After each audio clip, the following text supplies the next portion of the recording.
Where you are in the country, you're already breathing slightly cleaner air, but the worst is not over, so don't sleep easy. If you think your sunny skies are clean, I'm really sorry to be spoiling your day today. The air in India is killing its people literally. While you sit there, like me, hypnotized by images of our netas and their endless notanki outside Parliament with masks and t-shirts and bags and posters, a Lancet study has revealed a chilling reality. Air pollution was responsible for 7.3 million deaths in India over a decade period, up alarmingly from 4.3 million in 2009. If the World Health Organization's stricter air quality guidelines were applied to India, nearly 16.6 million people have died in this country. A staggering 25% of all deaths in India, viewer, between 2009 and 2019. That's right, the same air that we're breathing now, except it's a whole lot worse. So imagine how many more millions have either died or are dying because of the air that you and I are breathing in this country right now. And yet, outside our parliamentarians spend more time on political theatrics than addressing this existential crisis. Take the example of PM 2.5 levels, which reached an average of 119 in Ghaziabad and Delhi in 2016, 24 times the WHO's safe limit of just 5. It's a deadly reality for every Indian. Not a single person in this country is breathing air that meets WHO guidelines. Year-round, not just in the winter season, India's 1.4 billion citizens are exposed to dangerously polluted air, which increases mortality rates by 8.6% for every 10 mg per meter cubed rise in PM 2.5. You must be wondering, this is such a boring topic, Shiv. Why are you talking about pollution when the air is a little cleaner? Well, because we tend to just move on from pollution when we can start breathing again and we've stopped coughing, thinking, finally the air is clean, but it's still killing you, and our politicians would rather dance around like this outside Parliament. What do our elected representatives instead focus on? Grandstanding over billionaires like George Soros and Gautam Adani. Crucial hours of legislative time funded by taxpayers like you and me at the rate of 2.5 lakh rupees per minute. Let me repeat that. 2.5 lakh rupees of tax money per minute is spent on Parliament, squandered on finger pointing and political point scoring. Meanwhile, studies like this Lancet report that's just out underscores the pressing need for comprehensive policies to combat air pollution, an issue that ideally should be issue number 1 in Parliament. But then it isn't sexy. There's no masala in it. Millions of people dying slowly of cancer and lung disease is so boring, it's so uncompelling. We need drama in our lives, and therefore we've got our members of Parliament who are happy to simply let the tax money flow in order to make their stupid political points. The irony is grotesque. While Ghaziabad's air, India's most toxic with PM 2.5 levels of 119, chokes its residents, our political class prefers to indulge in melodramatic walkouts and choreographed outrage. Arunachal Pradesh's Lower Subansiri district, India's least polluted region, still has a PM 2.5 level at its cleanest, which is higher than the WHO limit by more than twice. Even the most pristine air in this country at the cleanest of seasons is unsafe. Tell that to yourself again, viewer. And yet Parliament remains preoccupied with everything but the pollution crisis. Because, yaar, kuch masala nahi hai isme. Deaths due to PM 2.5 exceeding India's national limit of 40 totaled 3.8 million in a single decade. I can go on and on with these scary statistics, knowing that they may not even move you because pollution simply doesn't wake us up. Is this not enough to stir action? 16.6 million people dead. Quarter of all deaths in the country are linked to air pollution. Or are our leaders content to dance around Parliament on sunny days like today rather than do the job that they were sent to Parliament to do? Indian citizens deserve better from their political class, who seem more concerned with optics and theatrics than with fulfilling their duty to improve the lives of Indians. Nobody is saying don't do drama. We are well aware that politics involves spectacle, involves nautanki, involves drama. But Parliament is a valuable resource. Parliament is a place where real legislation can happen to improve the lives of Indians. So if 16.6 million Indians have died due to air pollution in 1 decade, and it's only getting worse, how is it that this is not priority number 1 in Parliament for you? I invite you to join me in simply breaking my head thinking about that, because this is what Parliament is busy with. It's a shame on our democracy that critical issues like pollution, which affect every single Indian, you, me, our children, our parents, our loved ones, are ignored in favor of this ridiculous, juvenile, partisan bickering. The parties may say, oh, these are important issues, we must debate them. Please go ahead and debate them.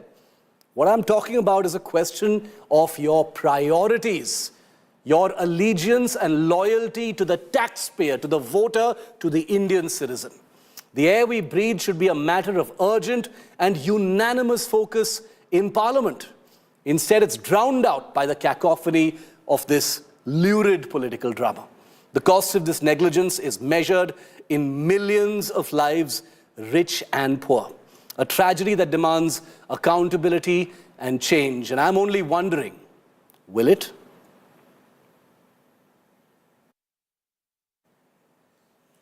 Well, Parliament's winter session has been a complete washout, and that really is the tragedy of what we're talking about here. The BJP and the Congress locked in a battle over billionaires. Take a look. Chairman sir, Congress se Rahul Gandhi se mere 10 sawal hai. A battle over 2 billionaires, Gautam Adani and George Soros, has derailed the winter session of Parliament.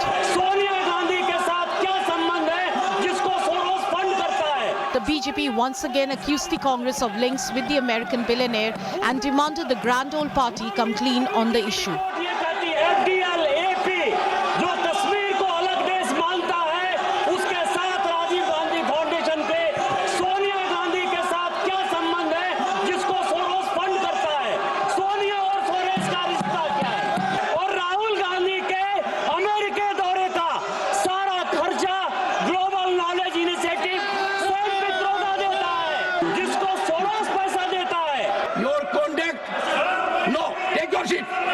Take your seat. In the Rajya Sabha, the government attacked the opposition over its no trust motion campaign against chairperson Jagdeep Dhankar. Indian national Congress के official handle से chairman को chair leader कहा गया है. इसकी जितनी भर्त्सना की जाए एंड कॉन्स्टिट्यूशनल पोस्ट को इस तरीके से डेरोगेट करने का, कॉन्स्टिट्यूशनल पोजीशन को इस तरीके से डिमीन करने का जो आपने कुत्सित प्रयास किया है, जो गलत प्रयास किया है, भारत की जनता कभी माफ नहीं करेगी इंडियन नेशनल कांग्रेस को. उनके जो निर्णय रहते हैं The Congress, on the other hand, claimed the government was running away from real issues. ये लोग अपने विषय को भटकाना चाहते हैं. अपने विषय को भटकाना चाहते हैं. Both Lok Sabha and Rajya Sabha were adjourned till Friday.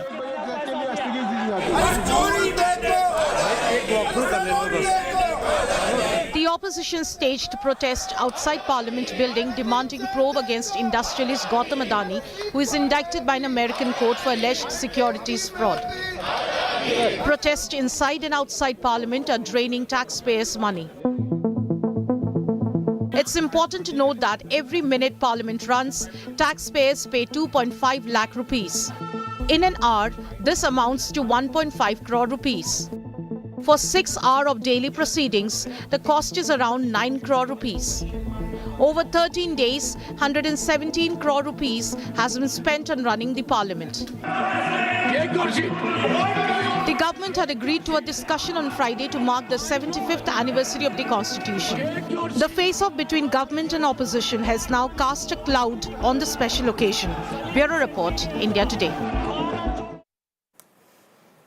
So what does it cost to run Parliament when it isn't being allowed to run its actual business? Running Parliament for 1 minute costs the taxpayer 2.5 lakh rupees, whether business is transacted or not. So even if nobody says anything, nothing happens in Parliament, you and I are still paying 2.5 lakh rupees per minute in overall taxes just to fund Parliament in session. Running Parliament for 1 hour costs 1.5 crore rupees. Running Parliament for 6 hours a day, 9 crore rupees of taxpayer rupees is what it costs. Running Parliament for 13 days, 117 crore rupees. So I don't need to explain it to you, viewer. Over a particular session, if bare minimum gets transacted, and this is the amount of money that gets spent because the money that is spent on keeping Parliament active doesn't change, unfortunately, until Parliament actually shuts down, you can imagine what the return on investment for voters, for the electorate, for the Indian citizen really is. It's a dead loss and it's a dead waste when Parliament log jams take place, when debates don't happen, when legislation does not take place. Here's a look at some productivity data in the Lok Sabha winter session so far. Okay, we're talking about the Rajya Sabha and we're talking about the Lok Sabha, and these are images that show you what things are like right now. Take a look at what it is in the Lok Sabha. It's 31. 31 on that particular meter is abysmally low. Abysmally low. Look at the length of that meter. 31 is the productivity rate in the Lok Sabha at this point of time in this winter session. And now look at what it is in the Rajya Sabha. In the Rajya Sabha, let's put up the Rajya Sabha figure there. It is at 32 hours is what it is in the Rajya Sabha. 31 in the Lok Sabha and 32 in the Rajya Sabha. I don't need to explain that to you. That's the kind of productivity that you're seeing in Parliament. Aishwarya Paliwal, our reporter, looking at Parliament live, looking at this disaster in motion, is live with me. Aishwarya, you know, Parliament has turned out to be a day of daily theatrics, whether it is Soros, whether it is Adani, whether it is Dhankar, the washout. You know, all of this suggests that not very much is really happening in Parliament. I started today's show by taking the example of a shocking Lancet report regarding how 16 million Indians have died due to air pollution in just the last, in the last few years. In fact, Priyanka Chaturvedi, and before I come to you, Aishwarya, and I want to read out this tweet because Priyanka Chaturvedi, who is a sitting Rajya Sabha MP from the Uddhav Sena, just tweeted to me to say, hi Shiv, watching your show, glad you're speaking of Parliament functioning.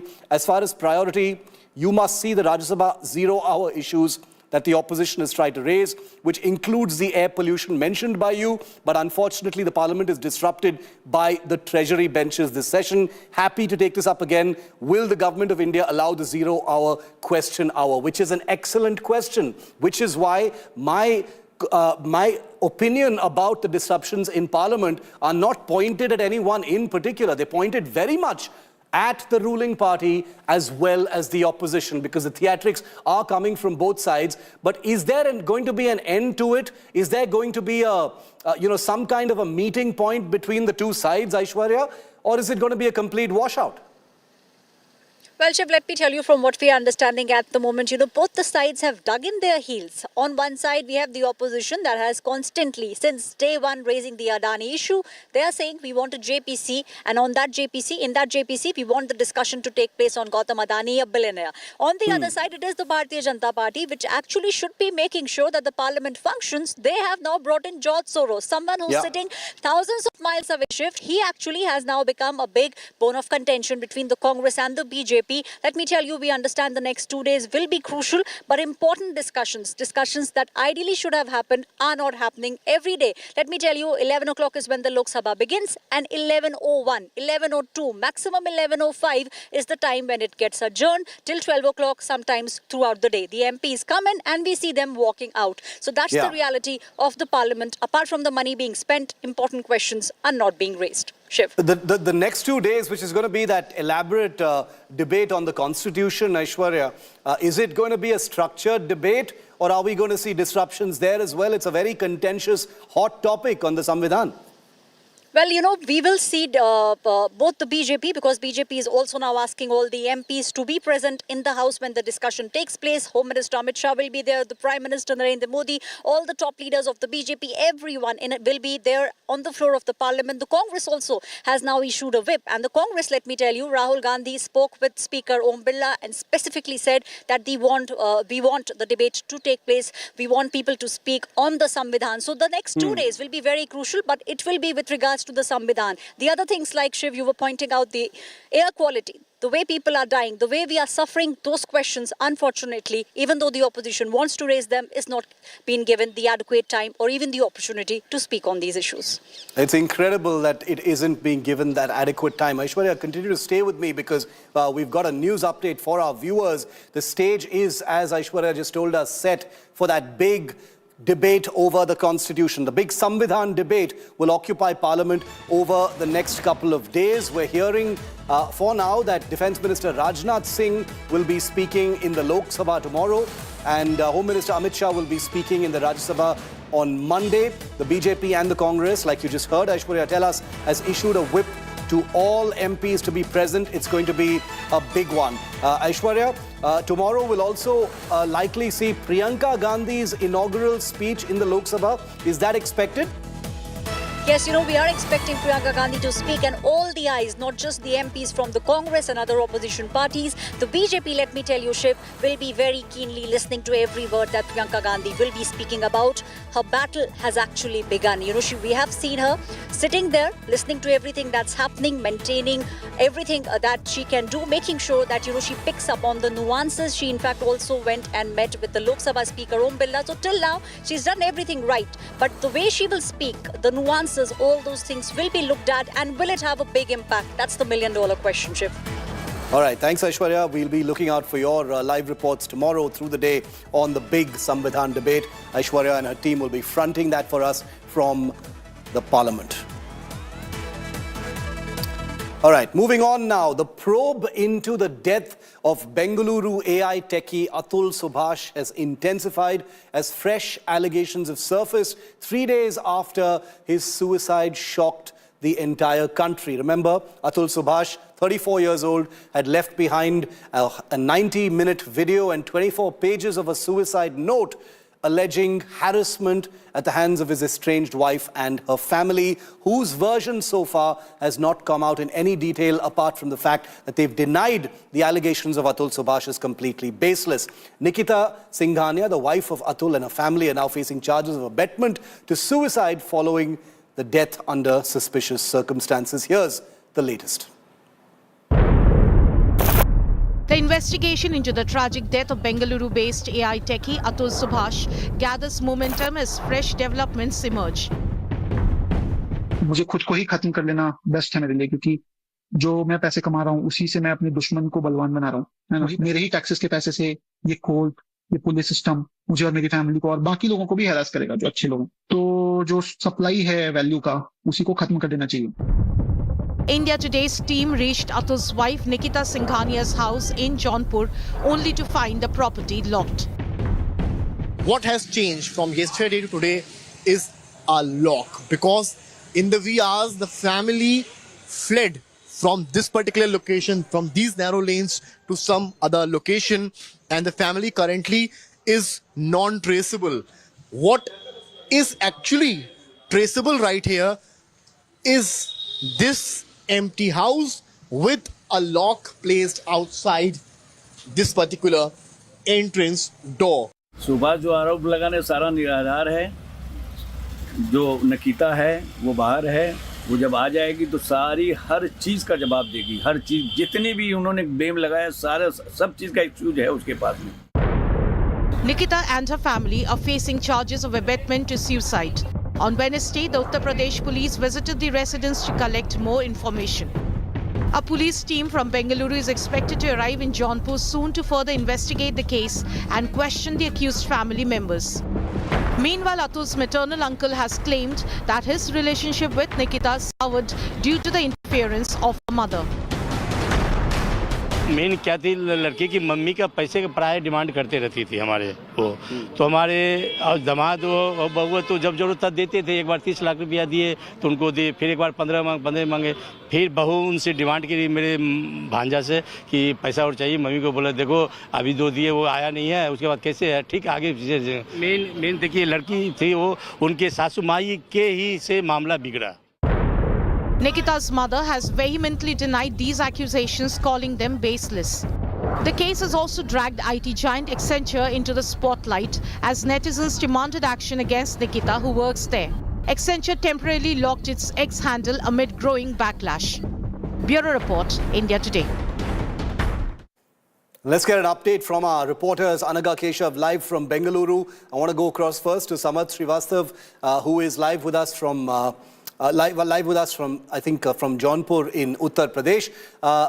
Samarth, what is the latest as far as the investigation is concerned? Has Atul Subhash's wife, spoken to the police? What is the update from that front? Well, exactly. We can clearly see that the wait is long because we are expecting the Bangalore police to reach any time from now in Jaunpur. Though we are assuming this since yesterday, but so far Bangalore police hasn't reached Jaunpur. But what's the latest is in this particular story is that the way the family fled from the residence in the wee hours, seeing the less number of people outside the house, and they moved to one private hotel. India Today TV reached at that particular hotel and in a way tried to investigate the matter, what actually happened around the hotel. As per the hotel manager right here, Hotel Suryavanshi, which lies in Jaunpur district itself, the hotel manager told India Today TV that a woman called Nisha, that means Nikita's mother, reached in the wee hours at the hotel, sat on the reception sofa, and when the hotel manager asked about things, she started crying. Then the hotel manager offered some water, and within 5 minutes, a vehicle, a 4-wheeler came, and Neha, Nikita's mother, went from hotel to that particular 4-wheeler, and since then the family is not traceable. They are not at their residence. A big lock is placed around the gate, and Jaunpur police also have no idea where the family went because it all happened in the wee hours. Mother and brother of Nikita used a bike. Somebody from their particular locality helped them to move from the colony because a lot of media persons were around that particular place. So it was hard for them to flee from that particular location, and they chose one point Hotel Raghuvanshi at that point where they met, and suddenly within 5 minutes a 4-wheeler comes in which the mother sits inside and moves to some location which is still not traceable. Back to you. Samarth, stay with me. Anaga is also with us live. Anaga, any further updates from the Bengaluru police investigating the suicide note and the video of Atul Subhash?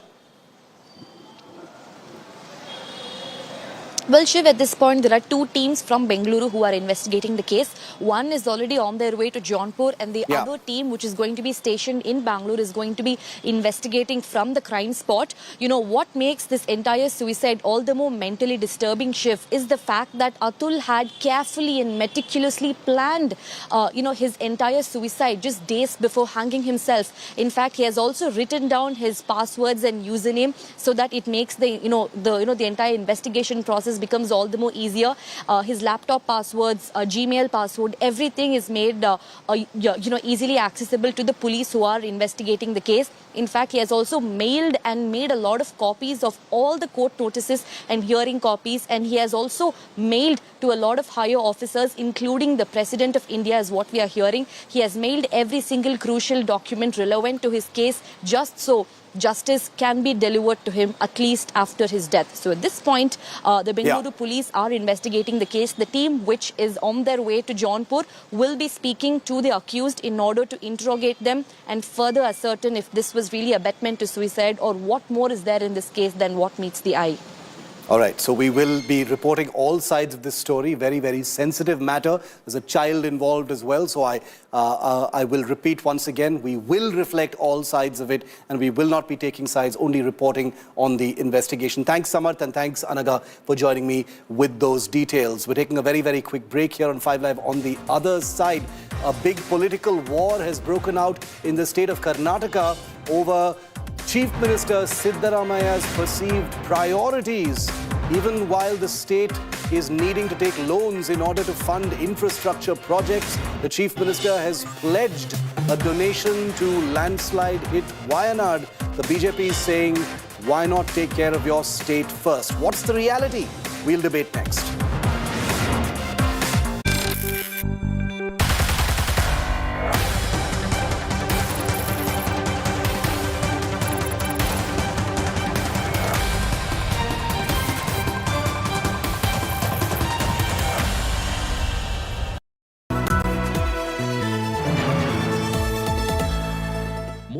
Razr 50 Ultra comes with Google Gemini.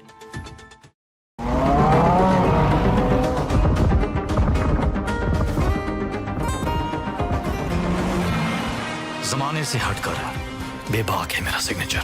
Signature finest cardamom seeds, a premium product from Dilbar Group. Hey Google, how do I do a wing liner?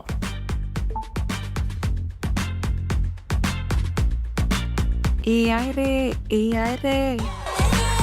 Flip the script with the new Motorola Razr 50 series. Hello, Moto. Motorola Razr 50 Ultra comes with Google Gemini. Hi, I am AI anchor Sana, bringing the top headlines for you, presented by Motorola. Himanta Biswa Sarma government's major announcement in Assam, no Aadhaar for those who did not apply for NRC. Tensions erupt in Parliament over George Soros and Adani case, Giriraj Singh waves posters, opposition adamant on JPC demand. Terrorist organization Islamic State Khorasan claims responsibility for suicide attack on Taliban leader Khalil Haqqani. 12 people including Haqqani were killed in the blast.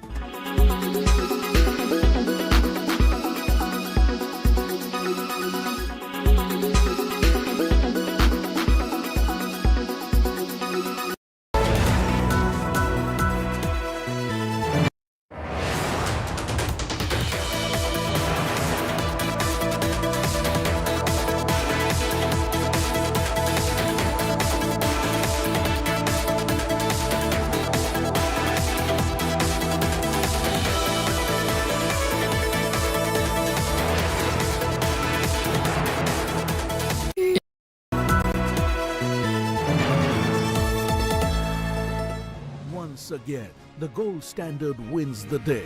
The India Today group shines brightest at the ITA Awards 2024. From Best Anchor in an English talk show to the Best Anchor in a Hindi chat show. From Best News and Current Affairs show in English to Best Talk Show in Hindi. And finally the highest prize for both India Today and Aaj Tak, winning Popular Channel of the Year in English and Hindi.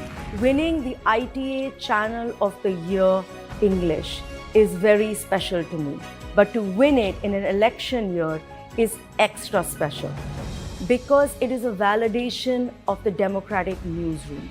In a time when tones and tempers related to political loyalty are running deep and high, viewers chose the India Today television channel. This to me is encouragement that our track of leaving no voice unheard and no stone unturned to get you the news is correct. So today, I'd like to thank you, viewer, from me and all of my team for giving us your most precious possession, your time. I hope that you will continue to do that. Thank you. When it's journalism excellence being judged, the gold standard always stands tall.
Welcome back. A political fight has broken out in Karnataka over the Chief Minister's perceived priorities. Now, the Bengaluru civic body is planning to pledge properties and raise 19,000 crore rupees for a twin tunnel project in Bengaluru that will alleviate the nightmare of traffic congestion in the southern city, the capital city of Karnataka, Bengaluru. But this has led to a huge slugfest because in the meanwhile, the Chief Minister of Karnataka has pledged to rebuild a large number of houses in landslide-hit Wayanad, which is in neighboring Kerala and also happens to be the constituency of Priyanka Gandhi Vadra of Siddaramaia's party's high command. While the BBMP in Bengaluru is hungry for funds, starving for funds, the BJP is now criticizing the state government, alleging negligence towards Bengaluru's infrastructure, pointing out that the lack of funds for city roads, and accuse the Chief Minister of prioritizing Kerala over Karnataka. The simple issue of this politics is they're saying that Siddaramaiah would rather try and help Wayanad, which is not, there's nothing wrong with it, when there are more pressing issues in his own state, which should be his priority. The controversy stems from the Chief Minister's housing push in Wayanad, in Kerala, drawing the BJP's ire for what they say is ignoring Kannadigas. With no significant development for Bengaluru, the BJP is questioning whether Siddaramaiah is the Chief Minister of Karnataka or Kerala. See, we are taking up this issue on the floor of the House. Not only Bangalore Tunnel Road, North Karnataka issue has not been discussed. All the irrigation issue that needs to be discussed on the floor of the House.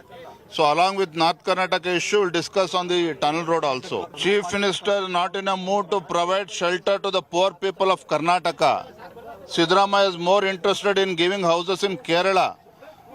We are really confused whether Siddaramaiah is Chief Minister of Karnataka or is Chief Minister of Kerala State. We are going to question Chief Minister. CM ने एक Kerala CM को letter लिखा है, सिद्धरामैया जी पिनाराई विजयन को एक letter लिखा है जो वायनाड में लैंडस्लाइड हुआ था, अगर आपके पास जगह नहीं है तो हम लैंड परचेज करेंगे भी और फिर उधर घर बनाएंगे। ठीक है, पड़ोसी स्टेट है, पड़ोसी स्टेट के जनता के ऊपर मानवीयता का प्रदर्शन करना गलत नहीं होता है। केवल सिर्फ वायनाड के ऊपर क्यों ऐसा उतना प्रेम है? वायनाड में पहले राहुल गांधी सांसद रहे, अभी प्रियंका गांधी सांसद है, उसके वजह से ही क्या? उसके वजह से राजनीति करना अच्छा नहीं होता है। कर्नाटक में इस सरकार आने के बाद कम से कम 1,500 किसानों को आत्महत्या हुआ है। सरकार क्या कर रहा है? केवल राजनीति के लिए क्या कर रहा है उसको दिखाने का काम हम करेंगे। The state government wants to buy land in Kerala and build houses for the people of Wayanad, where Priyanka Vadra is a sitting MP now. Before Rahul Gandhi was a sitting MP there, to please his higher-ups, to retain his seat as a CM of Karnataka. In Bangalore, we are pledging BBMP properties. There is no hundreds of farmers have killed themselves. Suicide cases are there. There is no compensation. There is zero infrastructure development in the state. I think they should concentrate on all the infrastructure development in the state rather than Kerala. Bharatiya Janata Party, per se, we are always for development, a feasible, sustainable development.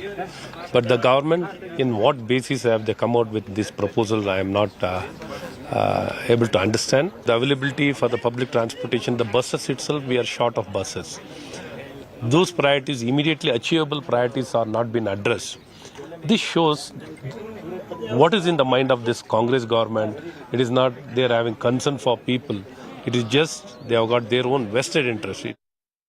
Bring in Sagai Raj for more on this to try and get some facts in. Sagai, the pledge to build houses in Kerala in landslide-hit Wayanad, what kind of money are we talking about? How much is that going to cost the Karnataka exchequer?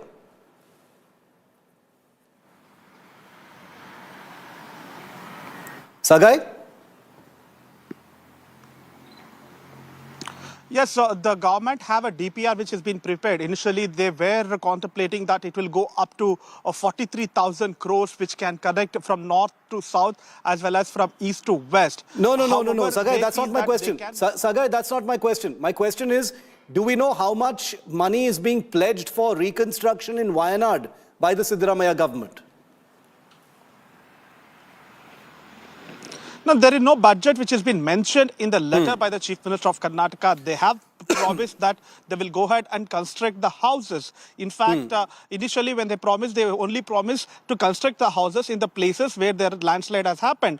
But in the new letter which was being mentioned to Chief Minister of Kerala, Pinarayi Vijayan, they have gone extra mile. They also agreed that if you require, we will purchase the land and build the houses, because they didn't get any kind of response from the Chief Secretary of Kerala in the initial proposal. So they are put forth their proposal stating that they will buy a land, construct the house and give it to them. The question which has been raised by the opposition is they are not against the kind of work which has been done by Karnataka. There are MLA, in fact Gaviyappa, the Congress MLA from Vijayanagar, last month in a public program said that they don't have enough money to construct houses in Karnataka because of guarantees. And he has also requested Karnataka Chief Ministers to consider and revoke a couple of guarantees. But now the Karnataka government is ready to build houses in other parts of country, especially the neighboring state, but they don't have enough funds to develop their own infrastructure. For tunnel roads, they don't have funds. They have to pledge the properties and get the funds. That is something, a process which has been done. But the question is timing. When there is a financial crunch, when you don't have money, why you have to do the extra exercises? Sagai, thanks very much for that. It's a question of priorities. Remember, it is not unheard of. Let's bring in our guest now, Surabhi Hodigere, spokesperson of the Karnataka BJP. Syed Asad Abbas is a political analyst. He speaks against the BJP on this particular issue. Welcome to you both. Surabhi, let's kick it off. It isn't uncommon, not unheard of for one state to try and help another. But the BJP's contention is that this is a question of priorities. We've been reporting as well, that there are deep financial issues being suffered in Karnataka. We've heard about the BBMP having to,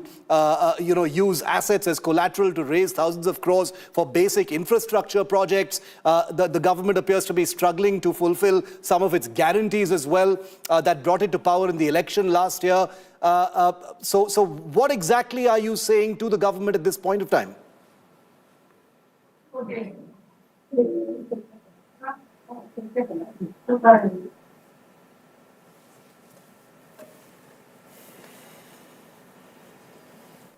My deepest apologies to our viewers. I think we've just lost that link with Surabhi. We'll bring her back in. Syed Asad Abbas, let me kick it off with you in that case. The fact is, nobody thinks that there's anything wrong with one state helping another. In fact, it's a good thing to do, to try and help a place in need. Wayanad has had a terrible disaster. If help is required, it's a good thing that Siddaramaiah, personally, I feel, is offering that help. But it's come down to a question of priorities, and his priority should be to the people of Karnataka. His own MLAs are saying there is simply no money for infrastructure or anything else in the state of Karnataka. Firstly, let me quote the BJP MLA CT Ravi Sahab, who said that manavata ki baat hai, humanitarian basis, it's a good thing. Well, BJP should appreciate this. Had it been a BJP state as well, Karnataka government would do the same. And we are talking about 100 houses. These are not worth lavish mansions, worth thousands of crores. No, these are going to be for those who lost their livelihoods. And it's on humanitarian basis. Now, when we speak, has the Karnataka government got the rightfulness for the people of Karnataka, the Kannadigas? Yes, sir. Over the last 1 year, the Karnataka government has spent 52,000 crore in its welfare scheme. Not just that, Gruha Lakshmi, Congress government transfers 25,000 crores, sir. No, but for every example that you're taking, Syed, there are examples where they are not able to meet those promises as well. That is also a reality. Shiv Saab, let me tell you, yes, let me agree on your show and admit and concede to you, yes, the Karnataka government is indeed facing huge financial problems. There are no doubts about it. But the fact of the matter, the 5 promises, the 5 guarantees, the 5 schemes, as we speak, exist till this date. It is costing the state. I want to take the issues one at a time. Surabhi is back with us. Surabhi, Syed says that the humanitarian gesture towards Wayanad is a pittance. It's going to be a very small sum of money. It's not going to have any earth-shaking effect if that doesn't happen. There are many other things happening in Karnataka. But what the BJP is saying is that it's a question of priority. Is that right? Absolutely, it's a question of priorities, Shiv. The fact of the matter here is that Karnataka also has these sort of cases where humanitarian aid is of absolute requirement. Have they thought about the farmers that have committed suicide, who are undergoing distress? Have you thought about the women who recently lost their lives in Kalburgi because of negligence of medical staff in a government hospital? Everywhere there is this sort of humanitarian need. There is a reason why he is Chief Minister of Karnataka. There is a reason why this is government of Karnataka. Today, the people are mocking the government and the chief minister, saying that we have now two new DCM and CM for Kerala. We have known them from Karnataka. And I want to, come back to one thing super important, which is that, look, why is it that they're raising this exceptional amount of money, 19,000 crore for the tunnel road project, when expert after expert, person after person has said that this tunnel road project is only going to exacerbate the issue, it's not going to solve it? Where is the DPR? Has it been made public? There is no BBMP council sitting and voting on this. Who's taking these decisions without any consensus? That is what we should be asking as well. Yes, we are in a dire state of financial crisis. Your TV channel just now is showing that we are in a debt of 12,000. The revenue deficit has increased by 12,000 crores. There is a significant 17% increase in the debt burden from the previous year. There is low capital expenditure, high expenditure on revenues, high expenditure of the government in itself. If you're going to keep telling me it's the guarantees, it's the guarantees, it's the guarantees, is there no other state government that has been able to do welfare economics with fiscal prudence? Why is it that fiscal prudence is lacking? Syed, the argument is that at a time when the budgets are already stretched very thin, when the burden on state finances are visible to see, in large part also because of the guarantees granted, that the execution of the guarantees is taking place, it boils down to a matter of principle. You're arguing that it's not such a large sum of money, these are simple houses, etc. We actually, importantly, don't have a number as to what it will cost if Sidda Vows is going to make this pledge towards Wayanad. But the BJP's point is, and I actually agree with this, which is when Karnataka has a huge amount of priority requirements, including its own distress in terms of drought, farmer suicides, etc., does Sidda Vows have the luxury to look anywhere else but his own state? It's a question of propriety as well. Shiv, it's very interesting how the Bharatiya Janata Party spokesperson, my dear friend Surabhi, speaks of debt. Respected ma'am, let me ask you a quick quiz question. Are you even aware when BJP government under Baswaraj Bommai ji, you left the Congress government with a debt of rupees 3.5 lakh crore, ma'am? Is it a pittance amount? Is it a small amount? No. The fact of the matter, let me also tell you about your own alliance partner, former alliance partner of the AIA-DMK, Mr. Edapadi Palaniswamy, who said in the year 2014, when BJP came into power, the debt was only 55 lakh crore. But now, 10 years hence, it's 1,68,000 crore. Ma'am, show me one BJP state which is actually completely debt-free. Isn't there a fiscal deficit anywhere? These are states across the length and breadth of India. There are bound to be challenges. But show me one BJP state which is spending over 52,000 crore in any of its welfare schemes. Also, let me bring to your notice, ma'am, aren't you aware that here in Karnataka, we are one of the largest contributors of the GDP? Respected ma'am, let me give you quick figures. 8.2% of India's GDP comes from where? Karnataka, ma'am. Not just that, the 10% of major job producer in India is Karnataka. So Syed, you're saying that Karnataka is not in a financial mess. It was the BJP that bequeathed a mess to the Congress party, and the Congress is doing the best it can. So Surabhi, how would you answer that? He's given you figures. Sidda Vows, the unofficial figures of the Karnataka Congress. I'm glad that you brought up, the other states, especially the ones that are BJP previously allied states. Let me tell you about the two highest debt-ridden states in the country as of today, Punjab and Kerala, both India alliance partners, who have debt of about 40%. Now, the question here is not about is any other state not spending, is there no debt? So debt is not a bad thing. Even somebody in personal finance understands that you should be taking loans, but there are constraints. Any smart investor, any smart debt taker knows that there are constraints. That's exactly why the Finance Commission exists. That's exactly why different CAG institutions exist, to put that ceiling. Karnataka is, yes, you're very right. We contribute a significant amount to the national GDP pool, which we should be very proud of. And as a Bengalurian, I'm even more proud because 65% of that comes from the city of Bengaluru. But is it not my right to ask, what do I get back in return? What do I get back in return for the money being spent here? One second. I don't even want to indulge the Finance Commission argument because it's gone drilled deep into everybody's heads. So the Finance Commission is not the government of India. The Finance Commission, the body that Sidda Vows went and represented when he was Chief Minister before, did not put Karnataka's case in the proper way. Here's hoping that we don't get the wrong end of the stick again. Here's hoping they do a better job this time. The CM puts Karnataka's case front properly. The point of the matter here is that, yes, Bengaluru, Karnataka contributes significant GDP, significantly adds value to the country's progress, which is why we need to be more fiscally prudent and not callous about where we're investing our money. Let's not shy away from the fact. Shiv, I just want to end. No, and also I want to ask just one point, Shiv. I want to end with this point. Do not even tell me with a straight face that something about Wayanad, something about Kerala. I was going to ask exactly that. I was going to ask that. Unfortunately, I don't have data with me over whether.